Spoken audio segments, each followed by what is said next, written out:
Sibutile ukuthi ingabe sokulungele yini kuyovota nangu umbono wakho.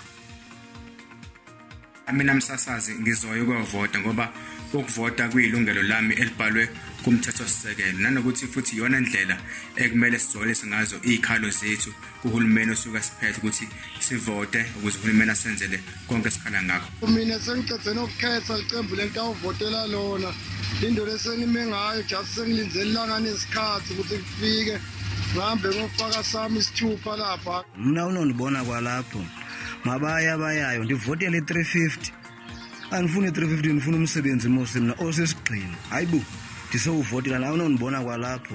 Mina livote lami ndolungisa lo wrong lekamende kumende abe right mara lapha ku ballot paper ngifaka wrong lo wrong lo usho ukuthini livote lami alisale lengikhulumela lephambili la kiwa khona.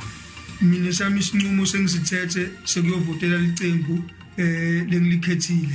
Mina sengime ngemumo ukuthi nami ngivota sengiyazi necembu engilivotela ngoba singathi ngiyabheka wonke ama candidates akhona hayi khona nje sengibabona ukuthi hayi naba abantu bokufaka kade ngasithatha isinqumo ngiyalazi icembu engilivotela uma nje sengilinde khona ukuyevotela ukuze ngiyofaka uX wami eqenjini elizongenzela into engcono emphakathini nezokwenza into ebonakalayo.